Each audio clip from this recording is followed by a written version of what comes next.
ব্যস্ত জীবনে একটু অবসর খুঁজতে ভ্রমণ পিপাসুরা ছুটে যান বন, পাহাড় কিংবা সাগরে। দেশে পর্যটন কেন্দ্রের ঘাটতি নেই, কিন্তু অজানা কারণে পিছিয়ে রয়েছে সম্ভাবনাময় এই খাতটি।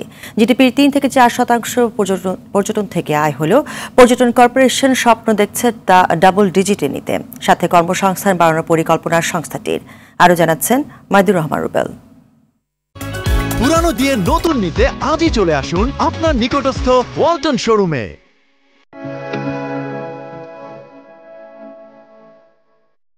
থাইল্যান্ড, মালদ্বীপ, নেপাল সহ বেশ কিছু দেশের অর্থনীতি মূলত পর্যটন নির্ভর। পাহাড়, সমুদ্র, নদী কিংবা বনভূমি, প্রাকৃতিক সৌন্দর্যের কি নেই বাংলাদেশে? বিশ্বের সবচেয়ে দীর্ঘ প্রাকৃতিক সমুদ্র সৈকত কক্সবাজার, সবচেয়ে বড় ম্যানগ্রোভ বন সুন্দরবন, সবই তো বাংলাদেশে। আছে বৈচিত্র্যময় সংস্কৃতি আর ঐতিহ্য। তবু শুধুমাত্র পরিকল্পনার অভাবে পিছিয়ে দেশের পর্যটন খাত। নেই বিদেশি পর্যটক আকৃষ্টের আধুনিক ব্যবস্থা। দুর্গম পথ আর নিরাপত্তার অভাবে অযত্নেই রয়ে গেছে খাগড়াছড়ি, বান্দরবান আর রাঙামাটির অনেক লুকায়িত সৌন্দর্য। পর্যটন উন্নয়নে সরকারি বরাদ্দ কম থাকলেও বেসরকারি বিনিয়োগ শুধুমাত্র রিসোর্ট কেন্দ্রিক। লাভজনক বিনিয়োগ হওয়ায় এ খাতে অবৈধ আয়ের বিতর্কিত সরকারি কর্মকর্তাদের দৌরাত্ম্যই বেশি। এই যেমন সাবেক আইজিপি বেনজির আহমেদের সাবানার রিসোর্ট, সাবেক ডিবি প্রধান হারুনুর রশিদের প্রেসিডেন্ট রিসোর্ট, সাবেক এনবিআর কর্মকর্তা মতিউর রহমান করেছেন ছুটি রিসোর্ট। নামে বেনামে এমন অনেকেই বিনিয়োগ করেছেন এই খাতে। সরকারের পরিকল্পনা কাগজে কলমে থাকলেও বহুকাল তা বাস্তবায়নের মুখ দেখেনি লাল ফিতার দৌরাত্মে। পর্যটন খাতের উন্নয়নে অন্তর্বর্তী সরকার স্থানীয়দের অন্তর্ভুক্ত করে পর্যটন আকৃষ্টের পদক্ষেপ নিচ্ছে বলে জানান বাংলাদেশ পর্যটন কর্পোরেশনের মহাব্যবস্থাপক জিয়াউল হক হাওলাদার। পরিবেশের যাতে কোনো ক্ষতি না হয় অক্ষুণ্ণ রেখেই আমরা সেখানে বলছি যে এরকম যোগাযোগ ব্যবস্থা করতে হবে। বান্দরবান, রাঙামাটি, কাগজের কথা বলছেন, সেখানে কিন্তু প্রচুর ন্যাচারাল অ্যাট্রাকশন আছে এবং এখানে মানব সম্পদ আছে। সেখানে জাস্ট একটু ওদেরকে ট্রেনিং দিলে কিন্তু রিসোর্সে পরিণত হবে। এটাকে সিনক্রোনাইজ করে যাতে করে বিদেশি পর্যটকরা আসে, স্থানীয় খাবারটা খেতে পারে, এটাই ওদের অ্যাসেট। স্থানীয় যে প্রাকৃতিক সৌন্দর্য, এটাই অ্যাসেট।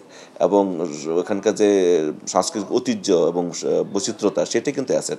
এগুলোকে একটা সামাজিক ব্যবসার ধারণা নিয়ে মানে এখানে হচ্ছে কি যেটা আছে সেটাই পুঁজি, এই পুঁজিটা কাজে লাগাতে যাতে করে শুধু পার্টিকুলার কোনো ব্যক্তি না, ওখানকার সমস্ত কমিউনিটি যাতে করে বেনিফিট হতে পারে, এই প্রকল্প এরকম পরিকল্পনা আমরা গ্রহণ করছে। আমাদের সেরকম প্রকল্প আছে যেখানে নদীর ধার কিংবা সেখানে নৌ পর্যটন করবো, যেখানে সাংস্কৃতিক ঐতিহ্য আছে সেখানে ওদেরকে কমিউনিটি ট্যুরিজম করবো, এথনিক ভিলেজ তৈরি করবো, সেভাবে আমাদের পরিকল্পনা গ্রহণ করা হয়েছে।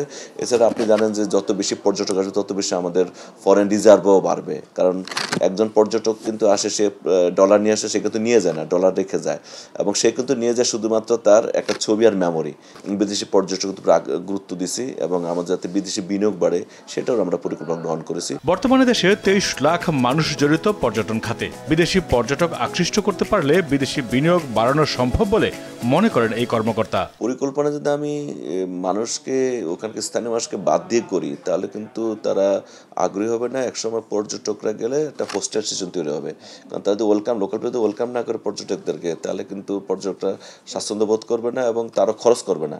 জিডিপিতে আমরা 3 to 4% আমাদের ডিরেক্ট ইনডিরেক্ট বেনিফিট আমরা জিডিপিতে দিচ্ছি। আমরা চাই যে বিদেশি বিনিয়োগ বেশি আসুক।